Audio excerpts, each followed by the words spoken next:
Yeah. Ezi omume, ezi omume, ezi omume. Jiri ezi omume dịka uwe. Gị ezu n'ori, ezu na ori. Gị agba na m ụgha gị. Fụ nwanne gị n'anya nke kachasị ibe ya. Yiri ezi omume dịka uwe. Ụmụ ibe anyị ekene unu. Anyị nwawo ndị ndozi ọdịnala Igbo, ndị agha kwere n'ihe otu kwuru, ndị agha si n'eluigwe gbadata. We have taken our part. We have chosen our part. If you like, you stay there shouting Igbo, that is your own concern. Anyị achọghị ịma. Anyị bụ ndị ndozi ọdịnala Igbo, ndị kwere n'ihe otu kwuru. Ndị kwere n'ihe otu kwuru. We don't want to know. We have chosen our part. Lekwe ya ebe a. Lekwe ya here. This is our bid here. Nkari ala anyị. Lekwe nkari ala anyị. If you don't hear, you hear now. Go and tell them. We have chosen making our choice. The choice is yours. I make you our own choice. We have moving. Ụgbọ mmiri ala ndigo. We have entered the ship and we have gone. Anyị apụkwana. If you are there wasting your time, the land will not absorb you. They can't take you because they gave us will to follow. They gave us will to follow and we have followed the will. If you refuse the will, you're on your own. There is nothing like Yahoo boy. What you see is pussy.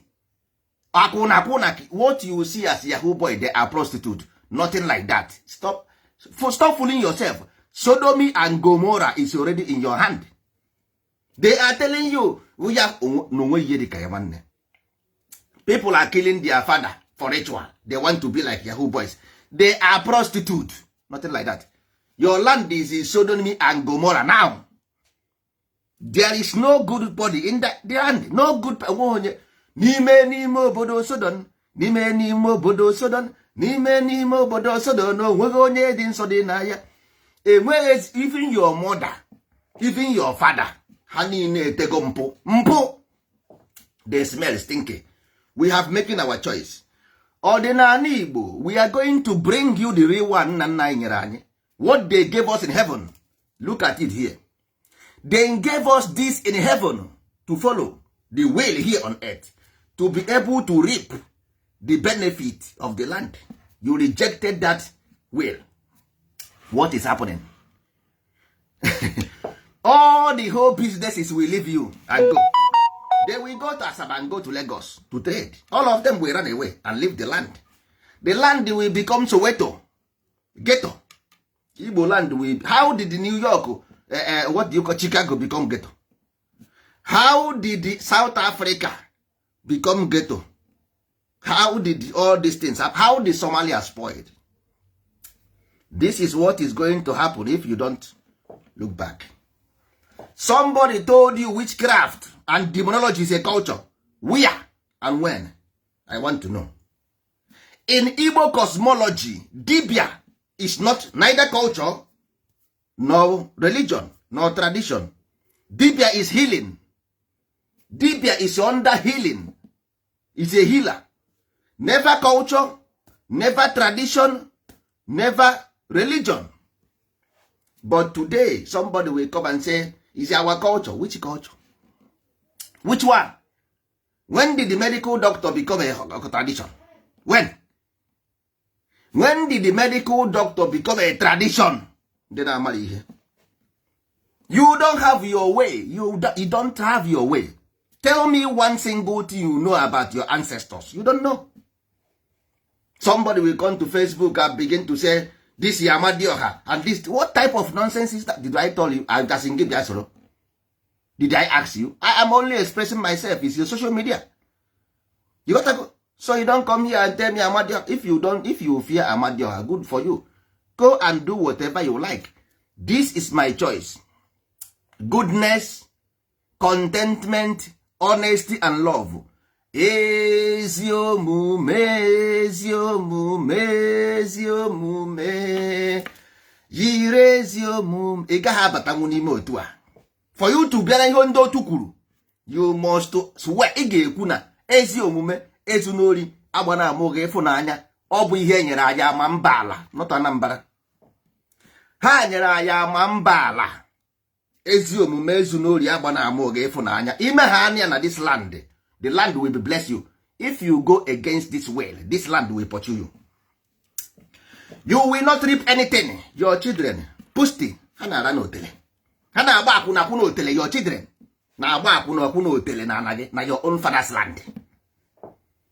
Ha na-arụ ahịa mkpụrụ mmiri, drug in your land. Ọgwụ, onwere ụdị ihe ọgwụ simple means end. Ọgwụgwụ. Ọgwụ means end. Once ị bara n'ọgwụ, you are gone. Because ị na-anyụ nsị. The toilet ị na-afụ bụ ebe nsị si aga. Ọgwụ bụ ebe nsị si aga. The spiritual portal. Ọgwụ means spiritual portal, ebe nsị si aga. Nsị si aga. Ị ga tinye aka na ya, jụọ gị isi ọ na-eme. Ọ bụrụ ọ na-eme bụ the meaning. What is the meaning is the question, not ọ na-eme.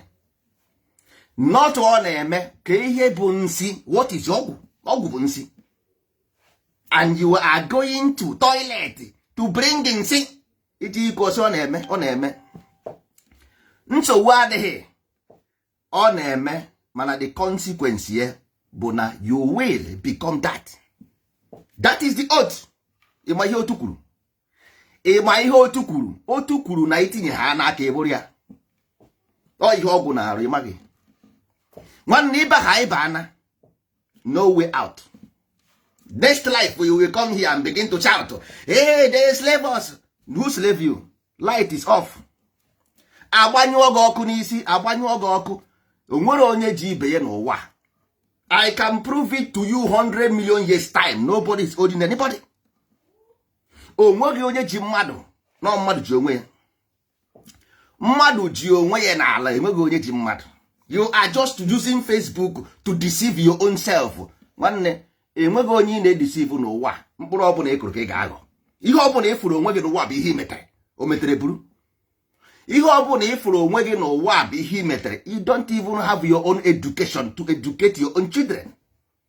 You don't know who you are to tell your own children. Nwa mụrụ amụ, who are you then? Why are you going to born? Because nwa bụ moto. That is your vehicle ka ị na-arụ. Nwa bụ moto ị ga-aba. Ya ka ị na-arụ.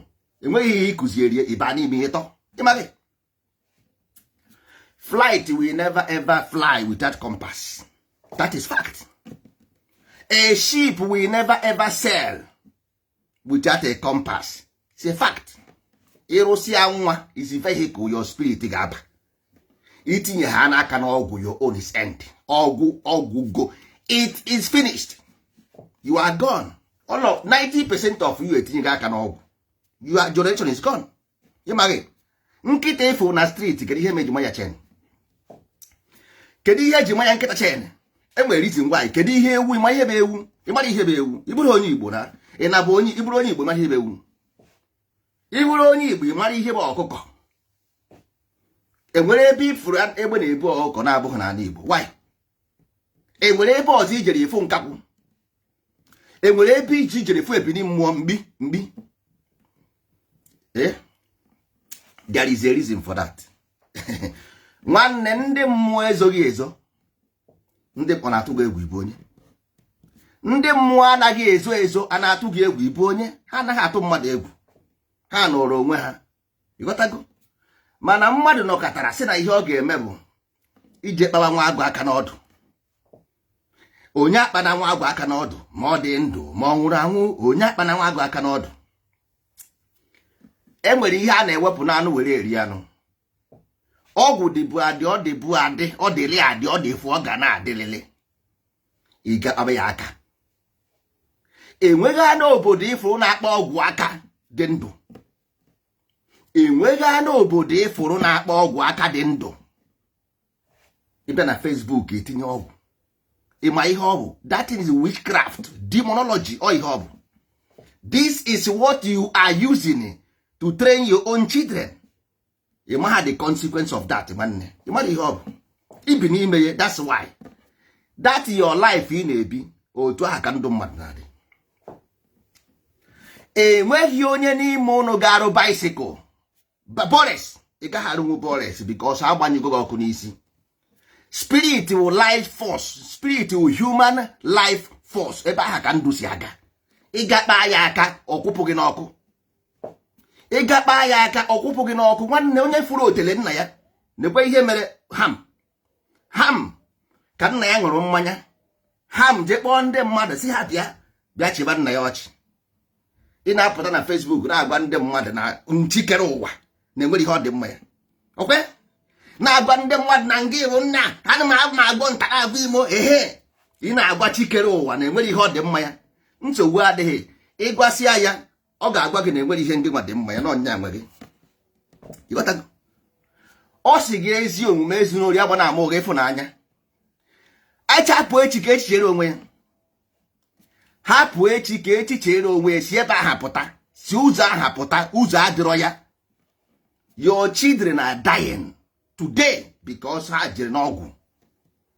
Untimely death. Like I'm going to one single thing. The hidden truth is that number one, 1967, the war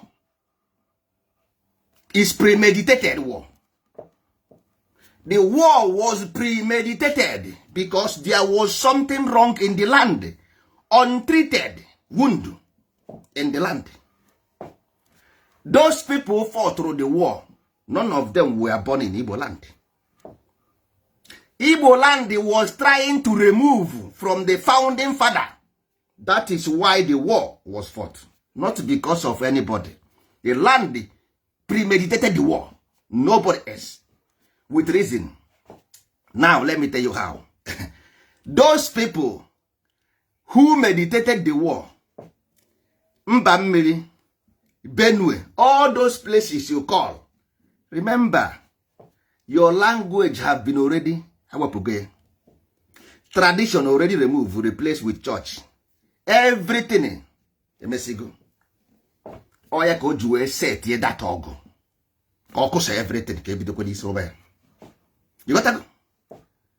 Onwere ogo anụrụ nwanne. Ihe abogo nwa ka a chọrọ ịta dị ahụfụ. After the war, kodo onye ya ko na bia the consequence. Ko onye lose the war. Why na ndị ugwu lose? Why ndị be Eliza ji wee jebere ndị ugwu ebe ọ bụ na ngwa o Christian? Why o ji wee wuru ego ndị be Eliza ka unu use wee fight dị ọgụ? Iche egisi ya dị ọgụ ọfụma. Ịma na nwere ọgụ anụrụ de. Ị ga na fight ndị be Eliza ọgụ the same time ijikwa ego ha. Ego iji wee nụọ ọgụ bụ pounds. Ego iji wee nụọ ọgụ bụ pounds. How come? So onwe ọgụ anụrụ. Ndị niile a na-egwukwe today now, the reason why ị gaghị enwe ihe ị ga-emenwu bụ na you are not Igbo and you are in Igbo land. That is why enwe ihe ị ga-emenwu. Nwanne, if you go to Rome, do like Romanus. If you go to Greek, do like Gregory. Mmụọ niile nwere ihe ha na-asọ. Mmụọ niile nwere ihe ha na-asọ. Ndị Igbo nwere nsọ ala, rule of engagement. If you want to engage me in this land, look at who I am. Were ihe na-asọ sọrọ m. Were ihe na-asọ sọrọ m nsọ. All of you refuse this. Nwanne, mgbe ị na-abịa here enwe ha na iburu bịa. You did not come here with any land. You want to go and take a spirit land. It's a spirit. Allah. Ndị Igbo nwere Allah. Igbo call it Allah, goddess, the crescent moon and the python. And you want to go and take this crescent moon, the python. The same woman that gave birth to you from the womb, you don't even know that it's the same Allah. That is the crescent moon in the womb that gave birth to you. Onya bụ ụzọ kpụrụ gị. Ọ sị gị mbọsị ekere nye gị kiri ọ ga-abụ. Ị na-agba ịmara nọ n'ime gị. Onye kpụrụ mmọnwụ na-afụ. Mmọnwụ, onye kpụrụ mmọnwụ na-afụ ndị na-eti mmọnwụ, mana ndị eti mmọnwụ na-afụ ekpụrụ mmọnwụ. The land belongs to that goddess, not you. And the goddess sị gị, ezi omume, ezu n'ori, agba na ama oge ịfụnanya. You said no, and you want to take the land. It's not possible. Ọ gaghị emenwu. Not even you can take it. You can't even reap the benefit. Igbo land nwere gold. Igbo land nwere diamond, crude oil. every assorted minerals with intelligent people, but you cannot repeat. You gaghị rip nwunye because of the condition you found yourself. So ihe ị ga-emedebere ala bụ one thing: ezi omume, ezu n'ori, agba na ama ụgha, ịfụnanya, no racism, no tribalism. Ala afọ ya bụ ala. No racism, no tribalism, no prejudice, no injustice, no nepotism. Ị na-anụkwu ihe na-ekwu? This is the rule of the land. Anambra na Imo is not a name, is a rule. Amambala is the name. Amambala is a rule. Enugu is a rule. Imo is a rule. Because there is no how onye Ọnịcha na onye Ọba ji wee wụrụ nwanne without a rule. This is business agreement. This is agreement. Ndị Igbo geenụ ntị, is agreement. There, if me and you go to hospital for DNA, we will give different DNA. Me and you. You and your neighbor in the village will give different DNA. Stop doing this hallucination of love. Nobody will love you. Have you seen any woman in the street apart from sexual attraction and say you love her? What you see is sexual attraction. You cannot tell me. You can tell that to another Igbo man that you love me as Igbo man. I will laugh at you.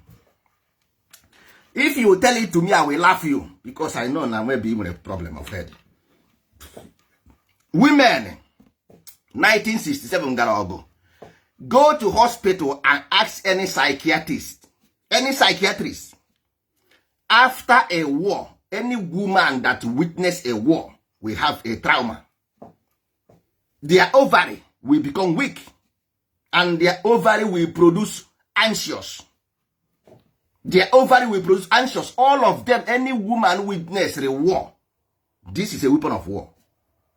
All the whole people that were born after the war and during the war, they have mental disorder. They have anemia.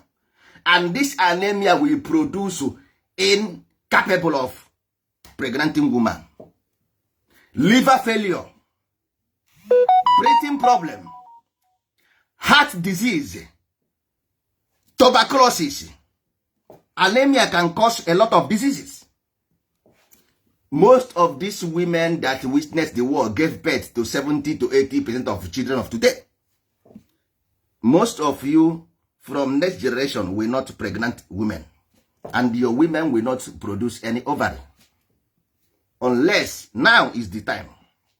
You must go and reinstitute the education of the mind to give the mind peace of mind. You got to go? That mind that is grown up, because this thing, this is scientific proof. This our women witness war. You got to go. And this war changed their system entirely. They gave birth to children, unhealthy children. Not only unhealthy children, they are living in unhealthy environment. Again, double wahala for the body. Unhealthy children in unhealthy environment. Nwanne anya, unu niile, most of you will have blood pressure. Most of you will have blood pressure, kidney problems, lung problems, because of your mother wasn't healthy before they produced the ovary that gave birth to you. Your father wasn't healthy. War is not a joke. War brought so many things with it. That's what war. If you turn war opposite, on raw. Opposite war is raw. Look, only one thing to save you in this your drowning is reinstitute that system of the mind to change, scientifically change that human condition. You know, if not, all this your wugari, your children will be worst. Your children will be worst. Education of a man is not only making you intelligent, it makes you healthy. Education makes somebody healthy, not only knowledge, also healthy. You are not healthy, not in the mind, not in the body. not in the mind, not in the body. Staying on Facebook and talking rubbish will not help you. Be focused. Ndozi ordinary brought knowledge from heaven above, not here. We have making our choice. Ndozi ordinary remains our way of life. Is our way of life. And we are going to train our people, our members, how to communicate with their own creation. The only security we have is Chiwa. That in Hana how many security? How many protection? They don't know. They are how many hope. If they know, let them prove it. How many hope?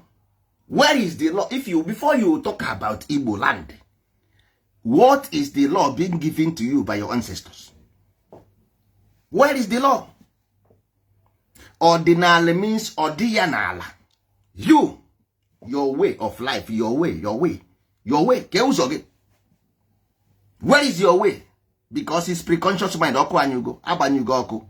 Only those ones that purified, their light will be on. Ihe na-asọ bụ isi. Ihe na-agba na nke dibịa isi ka ị na-asọ. Ịghọtago? Enwere ebe eche, enwere ebe a na-enwere ma dibịa mmanụ isi ka ị na-asọ. Ị na-achụ ego, ị na-asọ isi, anaghị achụ ego achụ. Ọchụ nwa okwu nwada. Anaghị achụ ego achụ, a na-akụ ọgaranya akụ. Ndị Igbo na-akụ ọgaranya akụ, anaghị onye ọbụla na-achụ ego na-asọ isi. Onye ọbụla na-achụ ego na-asọ isi. Ị na-achụ ego iji eme gịnị? Ndị nwere enwe na-aga na Facebook. Ọ na-enwe ihe ha ji eme na-aga na Facebook. Ọ na-enwere ihe ha ji eme jee ebe mmadụ nwụrụ na-aga ego. Ọ na-ama ihe o ji eme. Kọmpini ọgwụna. Kọmpini one ka ọ rụrụ. Ndị a na-aga ego na Facebook gosi m one single product ha. Kedu afa their product? Trademark. Where is it? Where is their biography and background? Ị na-achụ ego, nwanne chụba ego. Onye gbasịa akwụna pụta na Facebook ọ sị na-eme yahoo ma akwụna taa si ebe a pụọ ọsịsọ. Anyị gbawo ndị ndozi ọdịnala Igbo. We have chosen the good life, the will of our ancestors.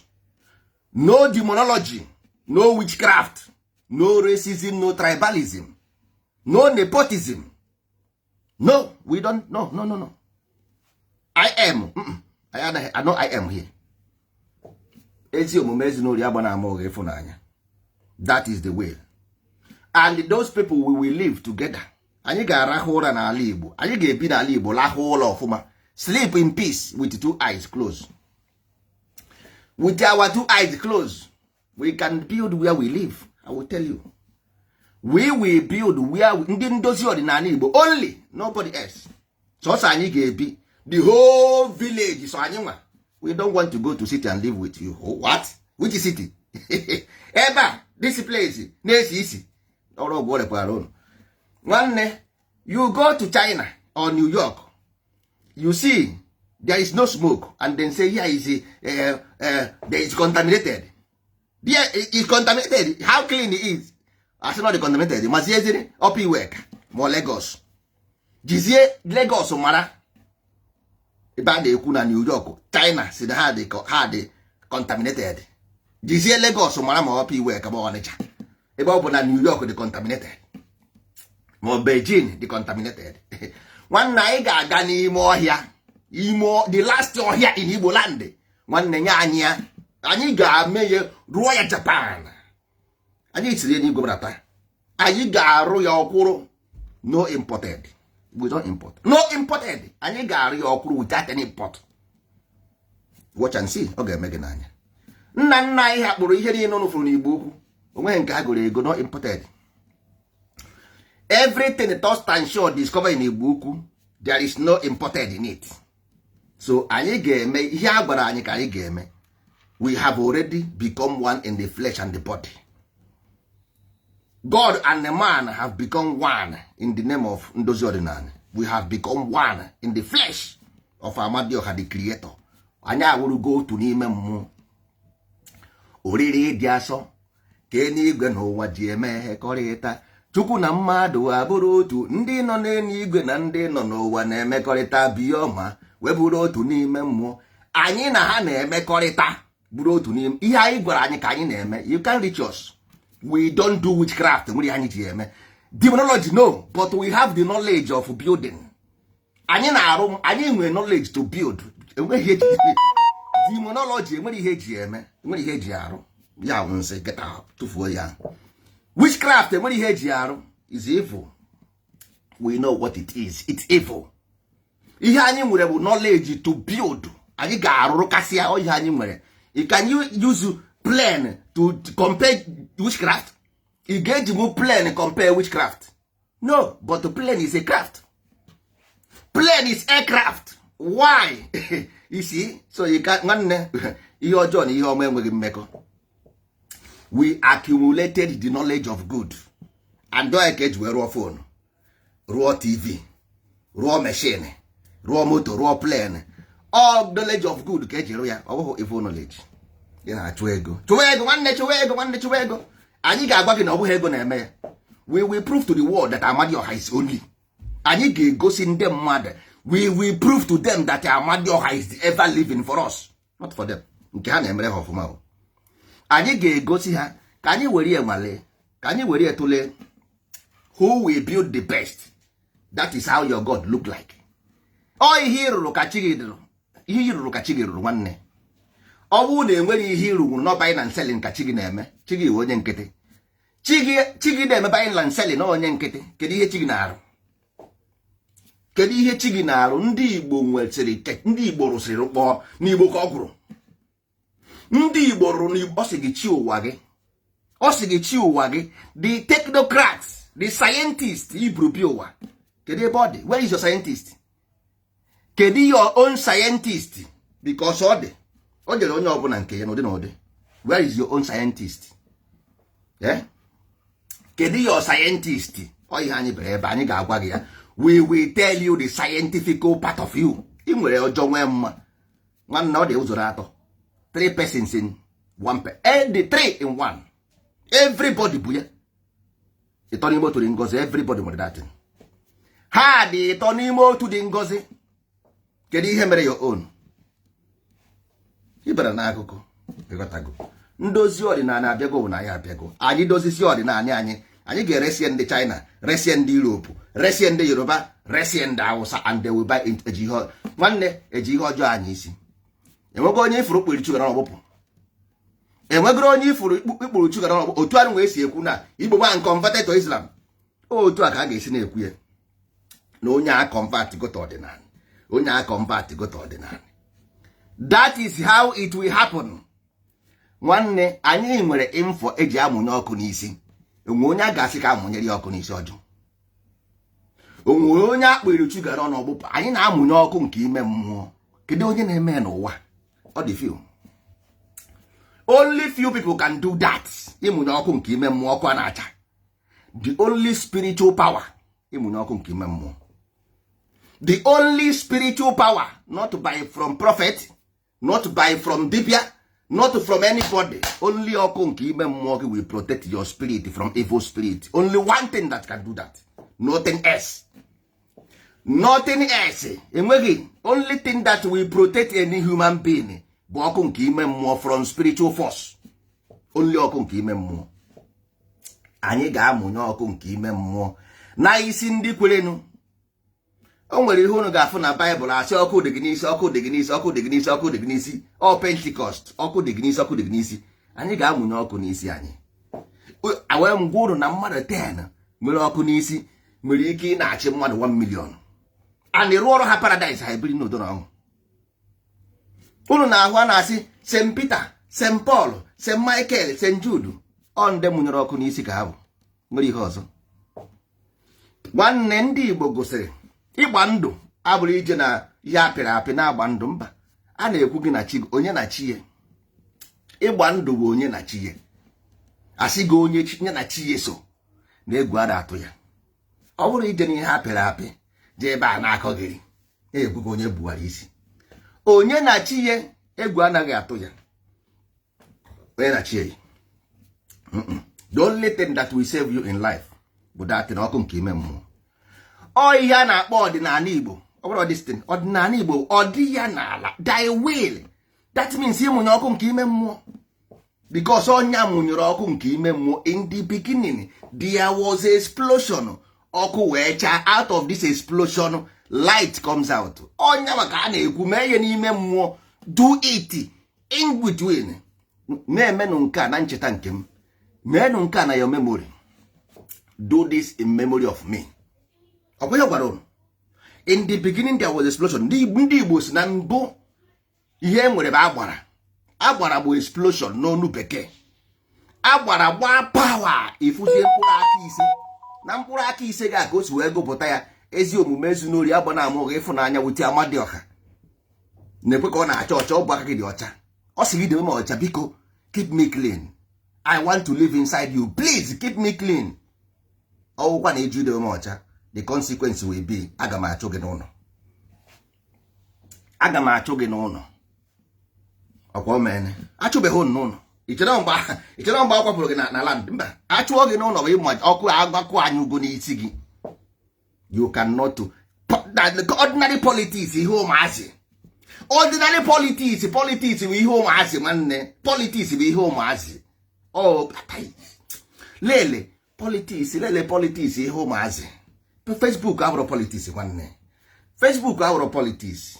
Politics bụ uche, akọ na uche na echiche na amamihe bụ politics. Lekwa ihe bụ politics ebe a nwanne. Lekwa ihe bụ politics ihe. Ịdị n'otu bụ ọrụ, ịdị n'otu bụ nnukwute ịfụnanya. Ndị ozi ọdịnala abịago, sie ha ike ga-eji n'obi abụọ bata. Nwanne lekwa anya o, ihe ọ bụla unu chọrọ n'ụwa nekwa ebe ọ dị. Kedu ihe ndị ebe ike ndị ugwu dị? Kedu ebe ndị ike ndị ugwu dị? Na ebe ndị ike ndị ugwu dị, zuzugharịba. Enweghị ka ị ga-esi wee kpaka nwa ezinụlọ gị ọnụ ma ewepụ ihe. Na-ekwe ka ịdị n'otu. Ị nweghị ike ịdịnwu n'otu ma ọ bụrụ na ijighị ihe. Ihe a bụ ike ndị Igbo, ihe a bụ ike ndị Europe, ihe a bụ ike ndị China. Ike dị na-akpọ. Nekwe ebe ike gị dị. Nekwe ebe ike gị dị. Ị na-anya nkarị ala akpagharị otu a na-agwaghị agwa. Ordinary politics nwanne, ị nweghị ike. Sọsọ ihe ga-eme gị nọ na Lagos kwuo okwu, onye nọ n'Ọnịcha eme gị obe ihe a. Sọsọ ihe a bụ onye nọ n'Europe kwuo okwu, somebody will listen to you na opi weka. Nekwe ya ebe a. Ọsọsọ ihe a. Enwere ihe ọzọ. Lele your groups, organization. Look at them. If you want to know ihe m na-ekwu maka ya, jiri your own organization n'anya. Jiri organization ọ bụla ị nọ n'ime ya mara. Nwata maa mmụọ ọmara onwe ya egbu. Nwata maa mmụọ ọmara onwe ya. Onye ọbụla mara mmụọ anaghị eme ihe ọjọọ okoko. Nwata maa mmụọ ọchara ihe ọjọọ. Ọ mmụọ na-achị. Yotago. Ọ mmụọ na-achị. Ọwụ na unu mara ihe, ndị be anyị mara ihe. Mmadụ ise kwere n'ihe otu kwuru karịrị mmadụ 1 million na-ekweghị n'ihe otu kwuru. Ndị ahụ ndị achụpụrụ achụpụ. Ekwe and nsu. Ekwe is agreement, nsu bụ expression. Ekwe is agreement, nsu.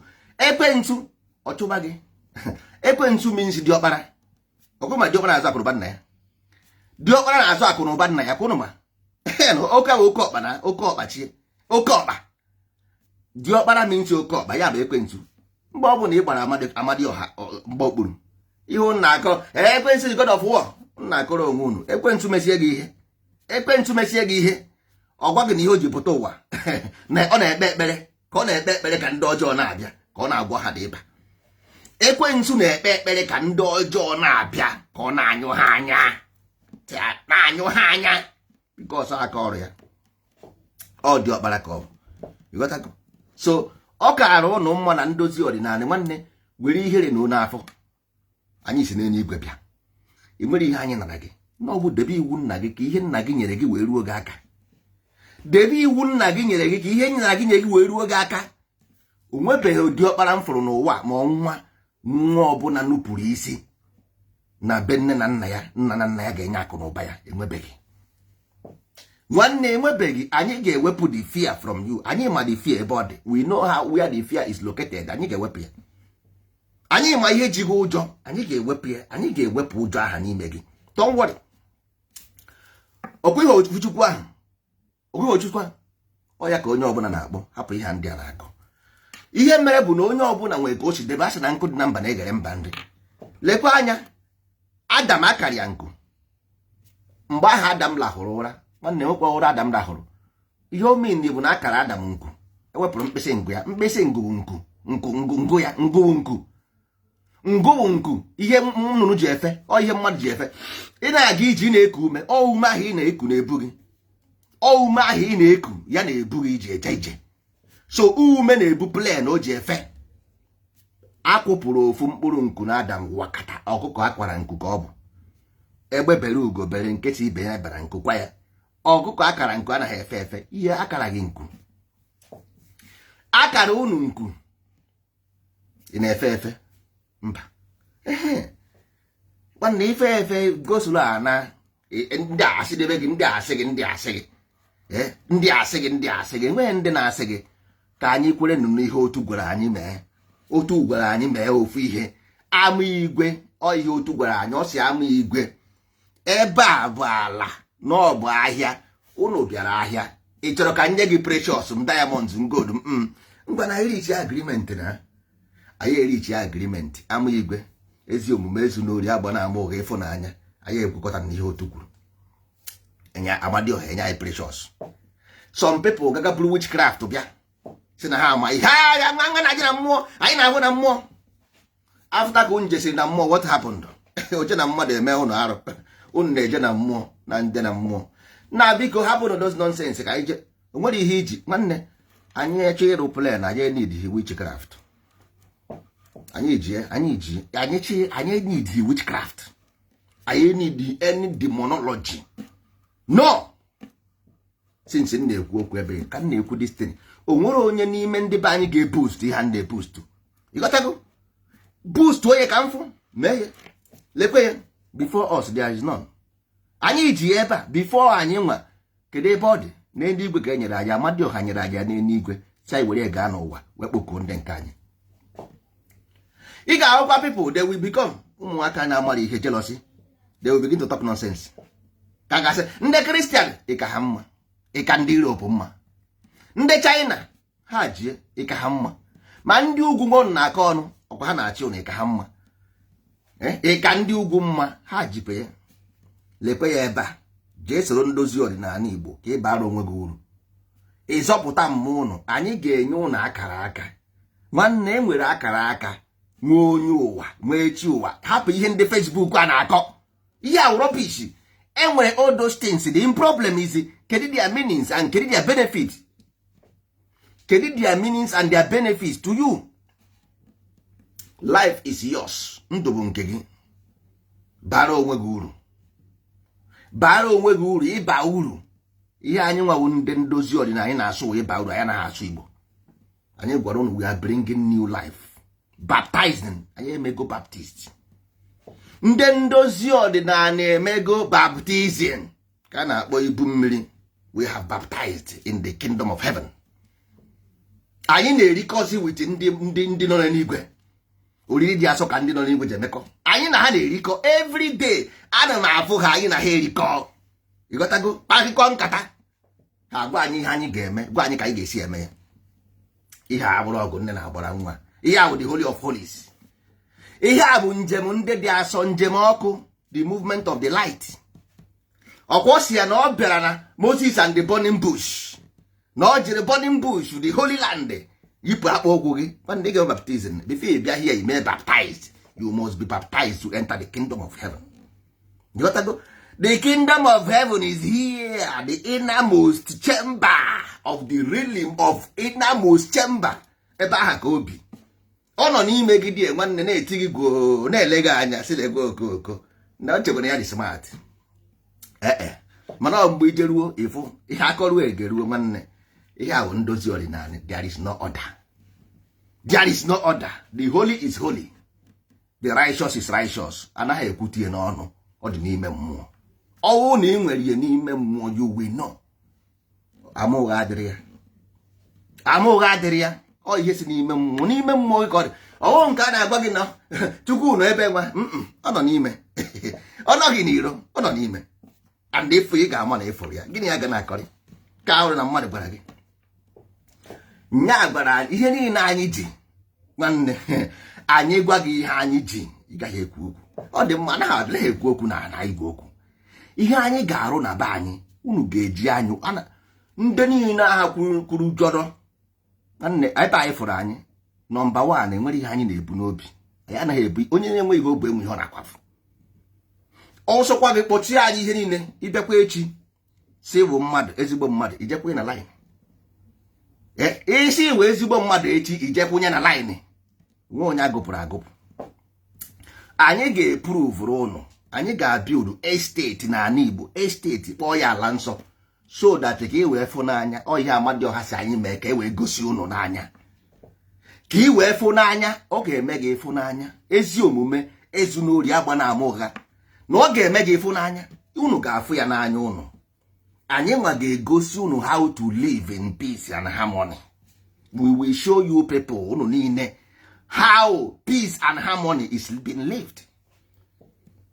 Our education is harmony. There is nothing more else. To be in harmony with the universe. Ihe anyị ga-akụziri ụmụazị anyị, which is the value of life, which is the nothing else. Nwanne nothing else. Ka esi arụ plane dị n'ime onye ọbụla, because human being will plan. Ka esi arụ plane dị n'ime mmadụ, ọ dịghị outside. You don't learn it outside, you learn it inside. Whenever you acquire the knowledge of life, ị ga-ama ka esi arụ ụgbọelu, mara ka esi arụ ụgbọala, mara ka esi arụ ụgbọ mmiri. Ọ dị n'ime, ọ dịghị n'iro, ọ dị na memory. Ọ dị na memory.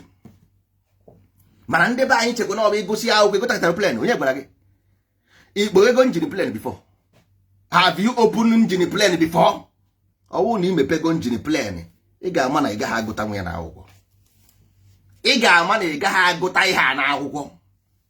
You never. You also go na akwụkwọ, ị gaghị agụta with that thing. Go and try, ga mepee ya. Ịgotago? Nwanne anaghị agụta, ụmụ ihe anaghị agụta na akwụkwọ. Submarine ị gaghị agụta nwa ya na akwụkwọ. Anaghị agụta ya na akwụkwọ. O nwere ebe ị ga-eme clean gide onwe gị, ịghọ ihe ọzọ. Ịsagide akwa, sagide akwa, sagide akwa, sagide akwa. Nwanne ọghọ isigide mmiri ọkụ avapọr ịmaghị. Were mmiri gbanye n'ọkụ na sibe n'ọkụ. Nwanne sibe mmiri n'ọkụ. A na-akwa mma nnukwu mbịa na-eto ogologo. Ị ga-esigide dị mmiri, sigide dị mmiri, mmiri agwụ ite egerezi oge. Ị na-achụ ka mmiri. Ị na-achọsi mmiri achịfụsi mmiri. Kebe mmiri anụkwa, mmiri awana. E nwere ebe ị ga-esigide onwe gị, sigide onwe gị nwanne. Ịfụbazi onwe gị ebe ọzọ. Ịghọtago, ị na-afụzi ihe na-emezi n'eluigwe, ọ bụzi ha ebe a. Ị na-afụzi ihe na-eme n'eluigwe, ọ bụzi ha ebe a. Because ebe a ifuru moto, go slow ya. Plane gbago, ihe ị ga-anụ otum kom, ọ sị gị remove your seat belt. Ị nọdịzi na space. Na-agbakwa n'ime plane n'elu ugwu. Nigeria ha ejizi 20 hours aga. Ị gazie in 4 hours 30 minutes. Ị gazie in 4 hours 30 minutes. The same place ị ga-eme ijiri ụkwụ na-aga ya, o nwere ike rie gị the whole 1 year. Mana plane gbaziri ya in 5 hours.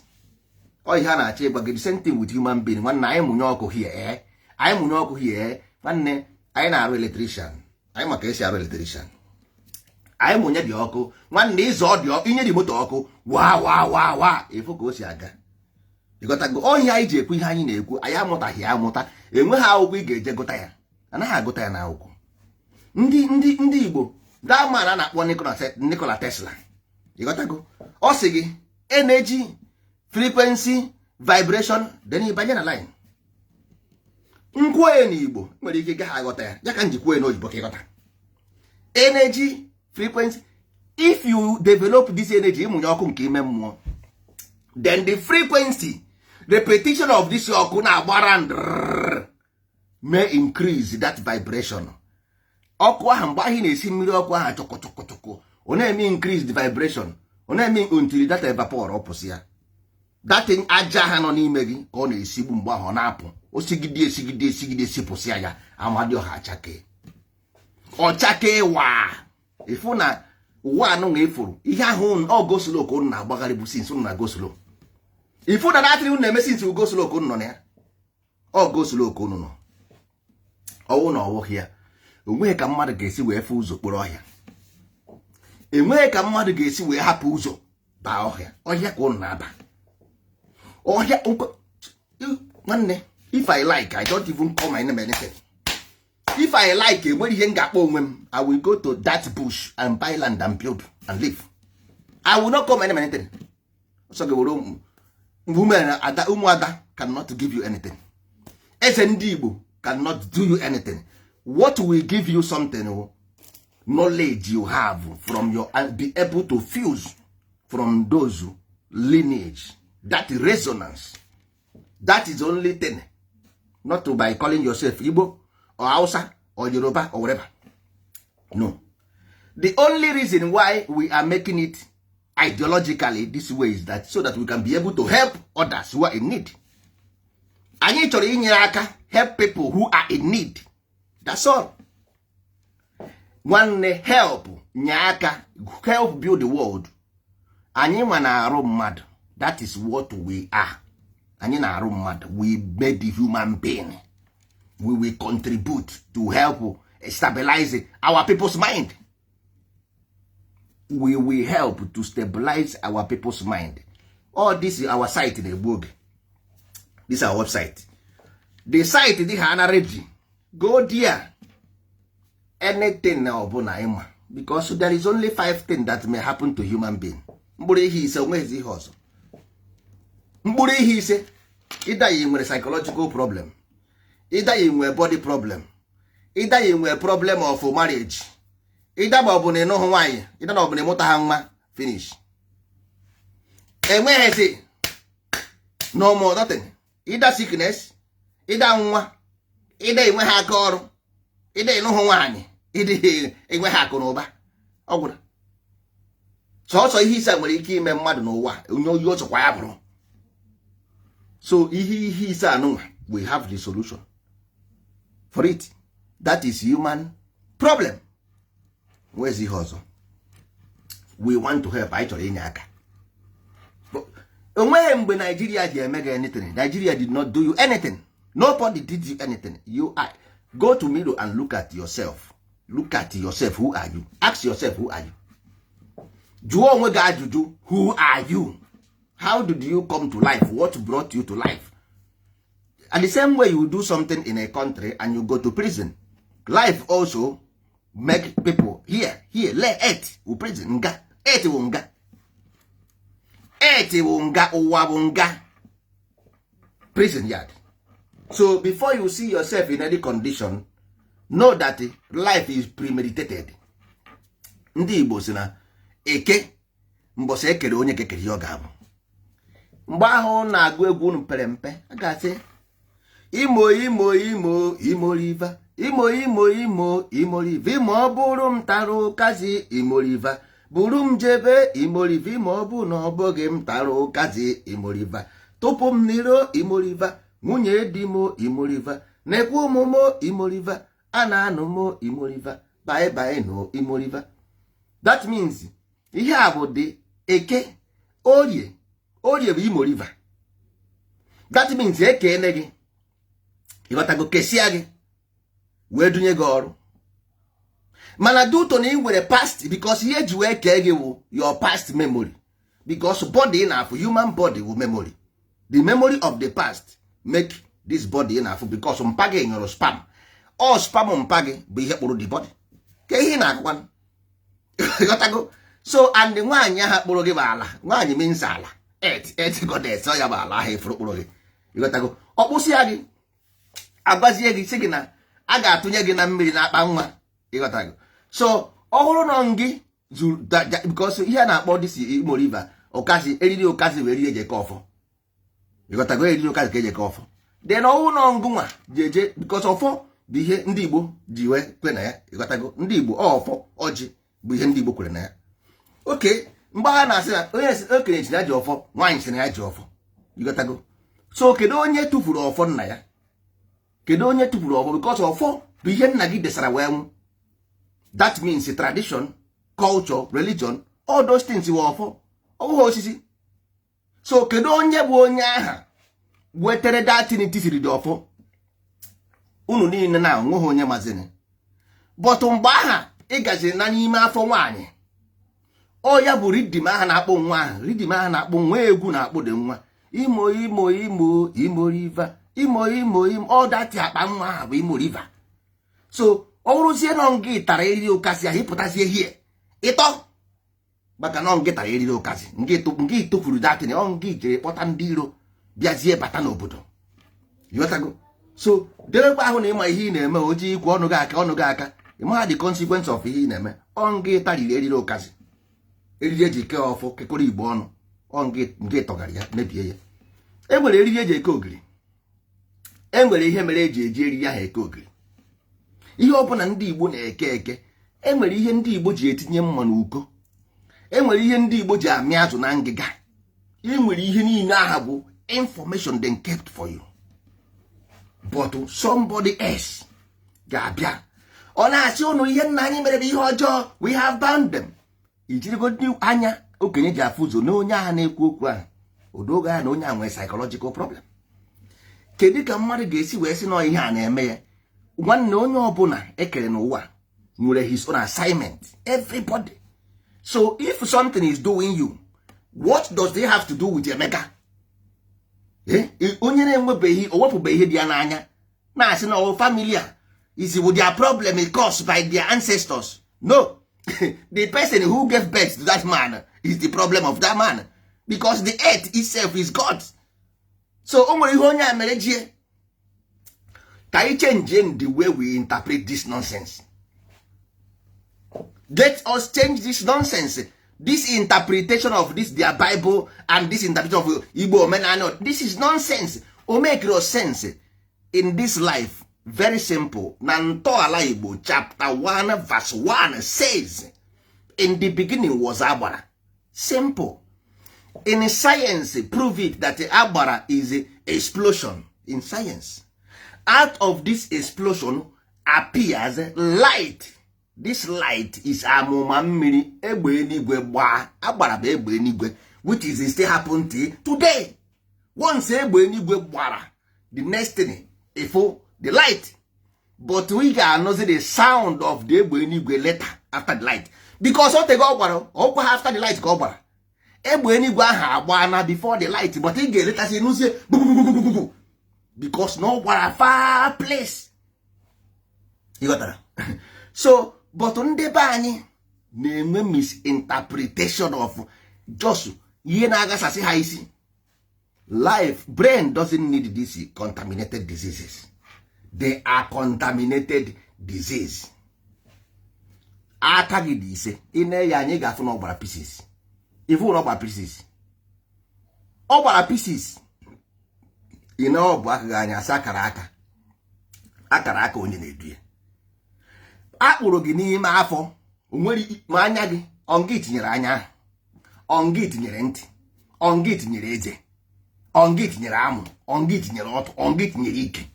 Mba. That means enwegoro mission they gave to you based on the age, based on the frequency of that your chi, age of your spirit determine your mission on earth.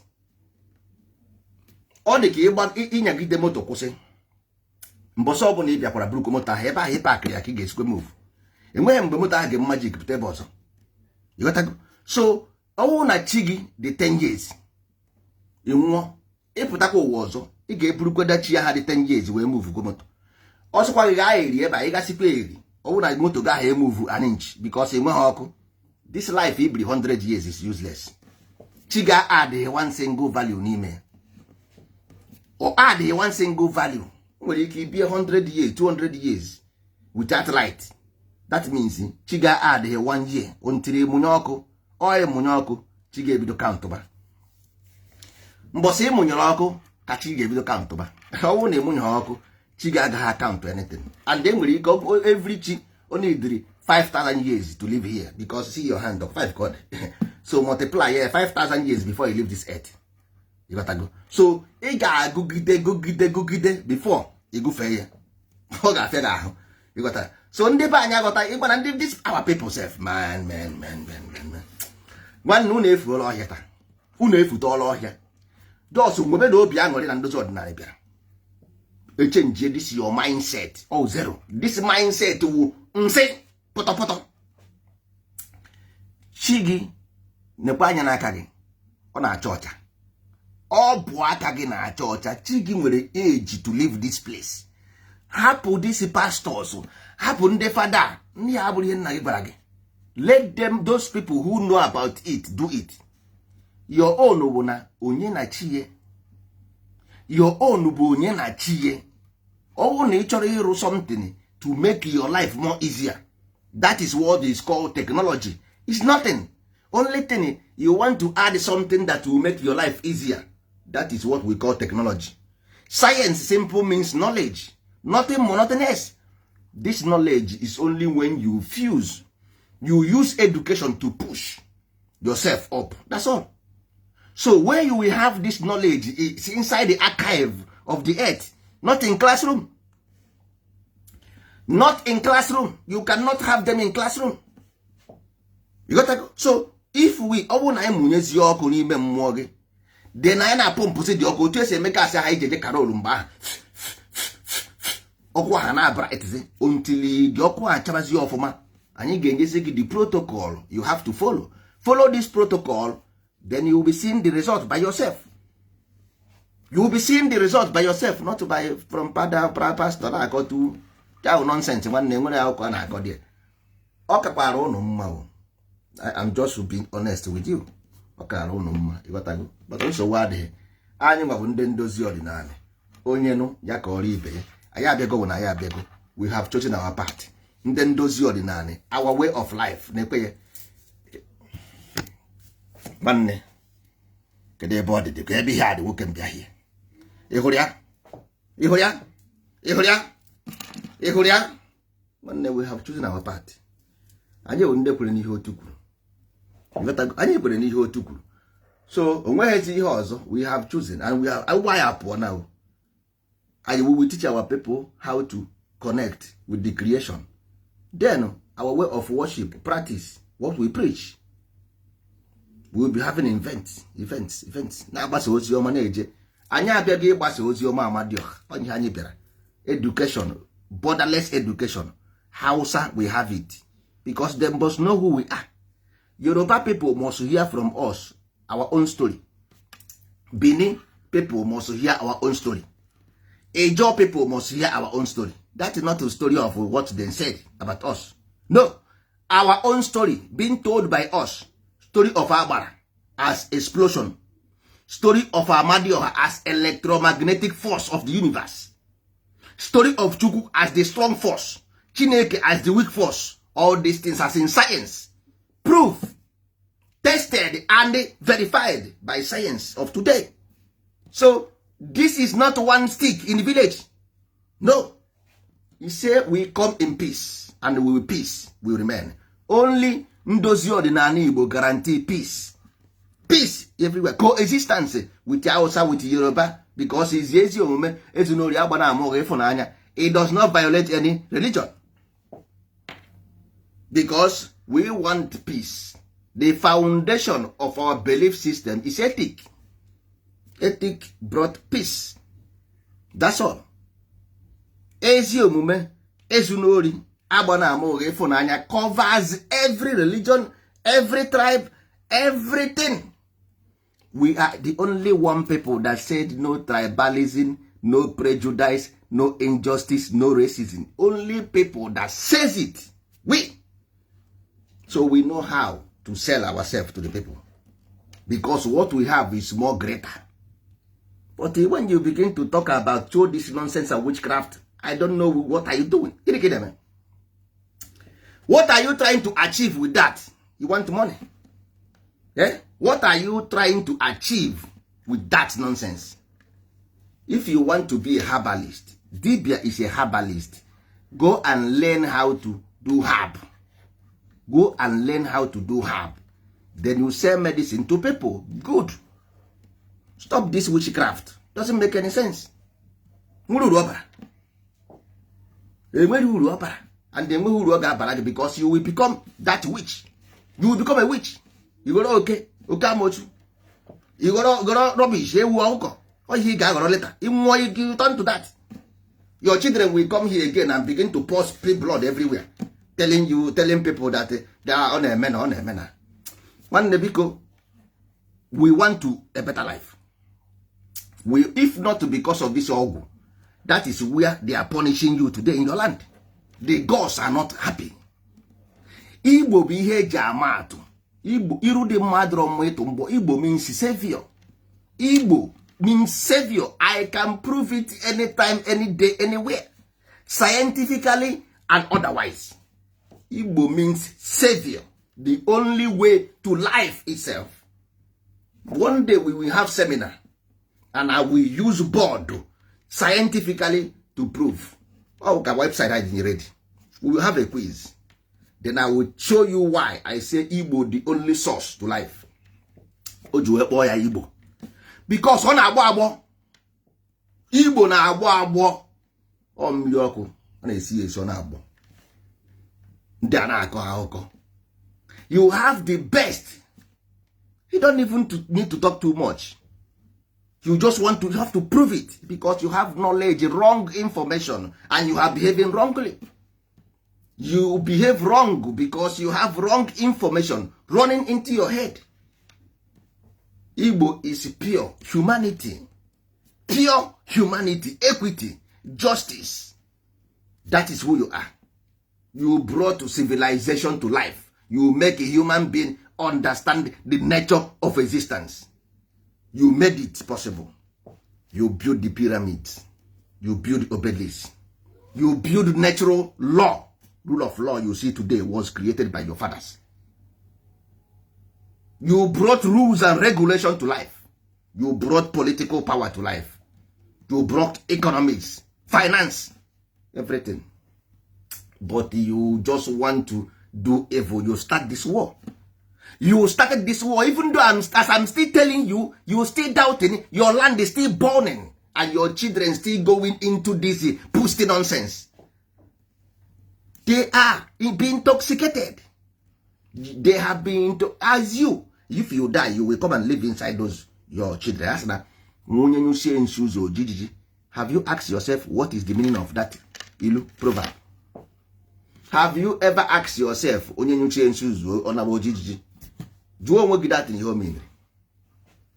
rejected good? Ukadinobi, not to Christianity, not to Muslim, not Islam. Way of life we have. Our way of life is a way of life. You want to be a Christian? Be a Christian, good and fine. Nobody asks you not to be. But stop complaining. Europeans are not complaining. Europeans are not complaining. Arab people are not complaining. Stop complaining. If you want to be a Christian, you'll be. But to stop complaining. Don't complain. Because what you have, what we have is value, not education. What we have is principle, not tradition. What we have is ethic, not religion. What we have is morality, not culture. What we have is divinity, not worship. But you go and follow this nonsense explanation, then do. Today, you see the consequence of it. Your land is holy land, is pure land, is land of the holy of holies. Because you don't know, you go to Israel for I don't know what you call it, for pilgrimage or nonsense. Igbo land is the land of pilgrimage. The whole world will come to Igbo land to pay homage to the mother goddess of the earth. To the father of the earth. They will come. After when we are done, they will come. Because the reason why we are here, for them to come to your land, they want to come. They want to come and pay homage. They want to come and touch the source of human in your land. We know where it is. And you may about they were told in heaven. Now back God. People will come there. After we are finished, people will come and pay homage to the source of life. Not a joke. And I'm gay. God, do I ask you any money? The answer is no. So when I'm going to this room, I am asking you to do the right thing for yourself. so that we can be productive in our land. Not to if I marry in Germany, okay, can marry in Australia, okay, for marry in Japan, because of marry in Lagos, because of marry in Abuja. Is this what you want? Yeah? You can't even guarantee job for yourself. It's a shameful thing that you are calling a government to build company for you. Why you on Facebook? So all the whole money in Facebook goes to create job in your village. Eh? All the whole money in on Facebook never is to create job in your village.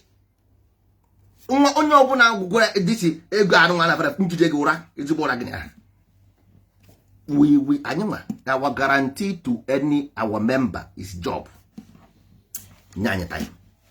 Our guarantee to any of us is job, social security. They will have insurance. Whenever they get old, they will have pension. We want to show them that life is, we can make life whatever we want to make it.